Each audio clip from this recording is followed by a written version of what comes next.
Ashama harka fuunee hordoftoota siifan gindoo bakka jirtanitti nageenyi faraarri waaqayyoo isiniif haa baay'atu. Anaa dhufu baga nagaan dhuftan isinii jechuun jaalladha. Baga nagaan dhuftanii asuma sagantaa dhaggeeffachaa jira garuu viidiyoo isinii waraabuu jaalladhe jechuudha. Seenaa obboleettii tokkorraa isiniif qooduu barbaadeen jira. Dhugaa dubbachuu fi baay'een gaddee jechuudha seenaa sunirraa. Maaliif jennaani shamarran tokko gaafa biyyaa baanu yookaan gaafa dhufnu kan nuti dhufnu tokko dhala keenyaa fi lammaffaan immoo jireenya mataa keenyaa yoo dhalan qabdu ta'e immoo maatii keenyaa jireenya mana keenyaa fooyyeffachuu. Garuu dhugaa dubbachuu baay'een gaddeen waa'ee mucoo kanarratti maaliif jennaani akkuma nama tokko dhala ishiitiif jecha akka biyya kanaa dhufte. Garuu waaqayyo waan hunduma keessatti waan godhe ibsa beeka. Yeroo tokko tokkos wanta waaqayyo godhetti deddeebi'anii gaaffii waaqayyoof dhiyeessuun hin barbaachisu. Sababni isaayyuu waan godhe ibsa beeka waan jennu hin qabnu waan ta'eef. Egaa obboleettiin kun biyya Beeruutii waggaa 7 hojjette. Turtii waggaa 7 kana keessatti waggaa 3 dura galtee daa'ima ishee agartee jireenya ishee ilaaltee gara biyya Beeruutitti deebite. Beeruut irraa hojjechaa turte ijoollee 2 qabdi turte. Abbaa manaa qabdi ijoollee 2 qabdiini abbaa manaa ishifaan haala gaariidhaan waliin jiraatu. Garuu guyyaa tokko osoo hin beekamiin ishiinis yeroo hundumayyuu daa'ima ishee kana viidiyoo sin dawwaltii fi waan hundumayyuu nan godhaaf jette waan hundumaa nan dawwalaa waan isaan barbaachisu hundumaa nan godhaaf tasuma daa'ima koorraa badiin akka kanaa ga'a jedhee guyyaa tokko yaadeen beekutti. Guyyaa tokko maaliif beektanii yeroo tokko akkuma dura jedhee biyyaa ba'uun keenya maaliif daa'ima keenyaaf mitiire warri daa'ima qaban daa'ima ofiitiif akka daa'imni isaanii ija namaan laalle akka daa'imni isaanii akka namaan laalleef. Garuu immoo gaafa ati isaaniif jettee ija namaa laaltee akkasuma immoo isaaniif jettee gaafa ati waa hedduu gootu wanti ati yaadduu fi wanti ati daa'ima keef yaadduu fi wanti daa'ima kee irra ga'u garaagarummaa yoo ta'e dhugaa dubbachuuf baay'ee saayikoo namaa miidha. Isinii galee baay'ee saayikoo namaa miidha. Maaliif jennaan wanta hin barbaachifnedha. Egaa guyyaa tokko daa'ima koo akka isaan aaran akka isaan jireenya namaa gadi jiraatan wanta isaan nagaafatan mara yoo nan godhaaf jette wanta isaan nagaafatan mara guyyaa tokko akka isaan miidhaman hin barbaadotti. Garuu guyyaa isaa facaasaadha barii ka'anii naa dawwalanii lamaan isaanii waliin haasofnee dhiira lamaan isaanii inni hangafaa waggaa 12 inni itti aanu immoo waggaa 9. Lamaan isaanii faana haasofnee mana barumsaa deemnaa qormaata qabna naan jedhanii anis deema mana barumsaa anis immoo hojiin hojjedhaa qursii keessa nyaattanii jedhee itti haasa'ee mana barumsaa deemanii jette. Ishiin immoo ka biyya Beeruutti jiraatti waan ta'eef achii dalagaa ishiitti fufte. Yeroo kaanii saatii yeroo gahee saatii mana barumsaa irraa bahaniitti silkii bilbiluuf. Gaafas garuu silkii naa bilbiluu didanii jette. Isaan silkii naa bilbiluu dinnaanii garaan koo waan baay'ee na dhaabbateef silkii isaaniitti yaalaa yoo yaalu bilbila isaanii tasumaan hojjetudha. Maaltu ta'e laati jedhee keessi koo kun bakka jireenyi koo hundumtuu cinqiidhaan guutamee afaan koo hunduchaa dhiigana jedhatti. Namni jechuudha dhugaa dubbachuuf gaafa waan tokko sitti dhufu hin beekta jechuudha ofirratti hin beekaadhaan jedhama. Kazaan gaafanii bilbila isaanii deebisee yaalu bilbila isaanii hojjetuutti. Maaltu maal ta'e jedhee obboleessa koo tokko irratti bilbilaan obboleessi koos bilbila jalaa kaasuuf beeka inni jiraatu garuu inni ofiisaa magaalaa Gujii irratti hojjetaatti. Gujii. Deebisee yaalaan bilbila isaanii tasumaa hojjechuu didee kan dura onlaayinii irra jiranii onlaayinii irraa waan jette immoo. Namoonni naannoo hundumaa yoo bilbila namoota naannoo hundumaa yaaluun tasumaan hojjetudha. Igaanis tasuma bilbilli waan adideef hojjechuus na dadhabee madaamni kootiin na dhukkubamee xiqqoo isheen nan ciise jedheen gadi ciisee jette. Yoon gadi ciisee sirriitti nan qabu akkama san taa'ee taaggalatte. Har'a akkasitti oolee galgala kana isa kanarratti bulee boru bariisaa sobaa tokko jette. Achumaan yaaduma koo sun jedhee feesbuukii banadhe jette. Takka meechuudha. Namoonni kunis dhugaa rabbii baay'een ajaa'iba dhugaa waaqayyo dubbachuuf waan isaan bitaa namatti galaan. Gaafan feesbuukii banadhu mucaan ishii inni waggaa 9 du'eetu jechuudha. Of ajjeeseet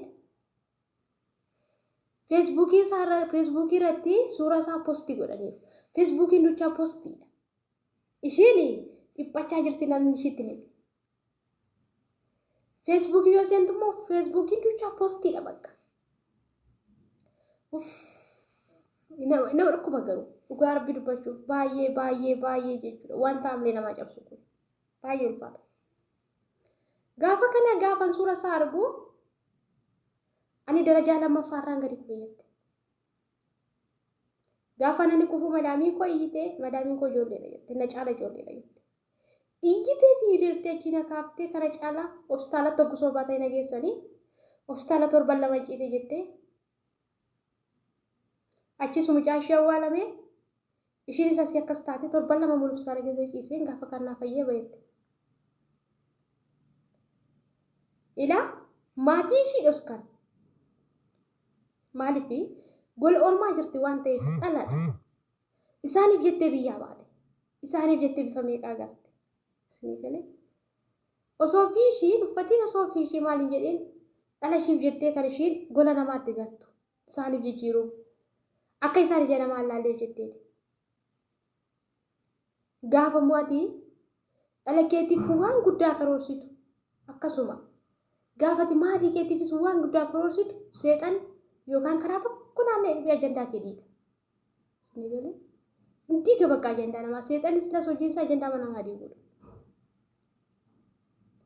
Egaa mucaa ittiin kun maal gooti mucaan ishii achi du'e warra du'aa taa'u isaanii kanammoo kana godhee silaa isaanii dhoskanii suuta jedhanii ittiin yaadanii turan.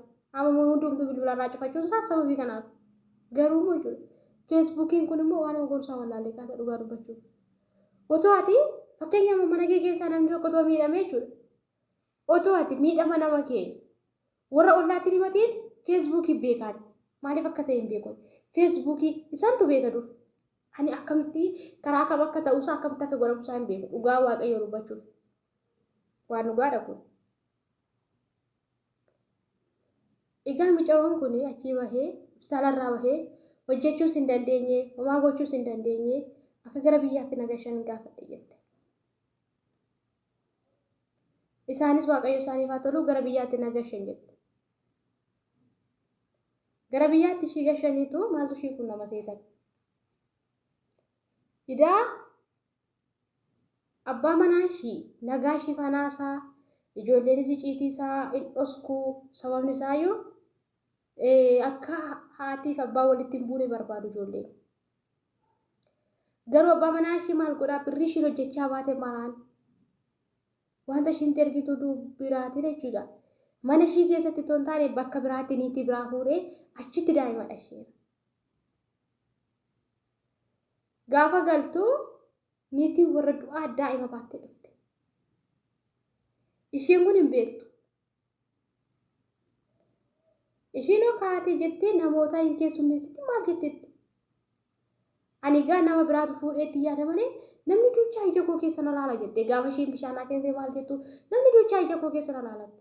Maaltu jira maalidhaan jedha jette. Egaa ani sababa mucaan koo baddalamee sumaa jedhaniiti malee jedhee yaade malee tasuma waan biraa yaadne.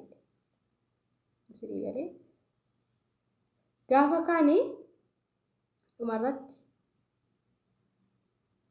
gaafa maatiin dhufanii dubbisaa osoo ishiin quban qabaatee osoo ishiin hin dhagahiin nama daa'ima godhatee maatiin dhufanii dubbisaa maatiisaas maatiin koo dhufanii dubbii kana kaasan jette. Ganaa dhageessanii gana erga biyya galtee erga namicha abbaa daa'imaa ta'e dhageessi. Wanta inni godhaa ture nama daa'imadha ishee hin dhageenye. Har'a garuu daa'imni ishii saayitoo argitanii gaafa daa'imni ishii du'e daqiiqaa tokko keessatti poostii waliin gahan. Gaafa abbaa manaa ishii garuu dubartoota biraarraa daa'ima biraa godhatee guyyaa tokko nageenya. Garaagarummaa laala. Kana jechuun maala nu baddeen kana keessatti namichi daa'ima ishii dhaqee poostii godhe sun kaleessa gaafa jireenya ishii diigamu gaafa daa'imni ishii sababii haadha isaatiif dhiiguurraa kan ka'e lubbuu isaa kanatti ofirratti murteessu kaleessa gaafa abbaa manaa ishee akkas godhu kana ma poostiin goone. Sababni isaayyuu otoo kaleessa dhageessite ta'ee wanta hojjettus isatti hin ergitu daa'imni ishii miidhamani. Silaa daa'imni ishiis akkasitti ciitii kan baatanii rakkatan. Mucaan kun amma maal yaadeeti haati koo gaafa dhuftee jireenya kana yoo argite sammuu ishii boqonnaan argatu kan jedhu kan inni murteessee irratti kana fudhate. Namni jaalatee iddoo ofirratti murteessaa miti.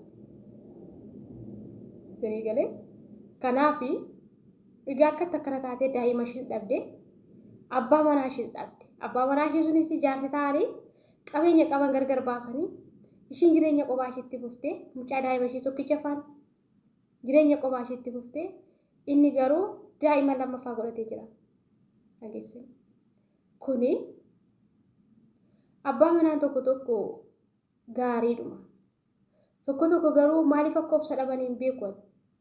Jireenyaaf jettee mari'atanii daa'ima lama walirraa godhatanii jireenyaaf jettee erga biyyaa baate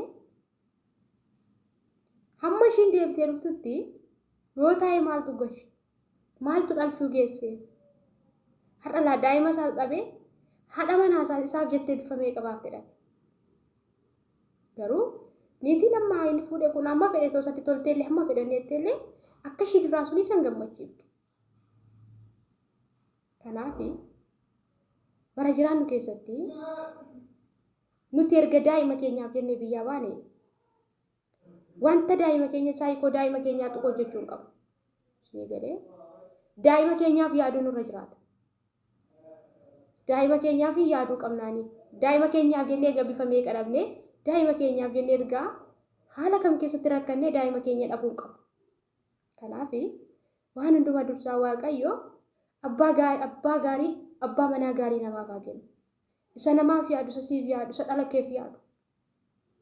Isa iddoo kufaatii keetti iddoo waan hunda keetti siif haa kennu. Kanaaf viidiyoon korraa kana fakkaata. Waan hundumarraa akka irraa barattan abdii guddaan qaba. Baay'een isin jaalladha. Warri mana kanaaf haaraa taatan immoo subscribe gochuu hin dagatinaa. Share kompiiliinkii gochuu hin dagatinaa. Kompiiliinkii lafa TikTok irraa fidee dhufee isiniin jaalladha. Baay'ee natti dhufan.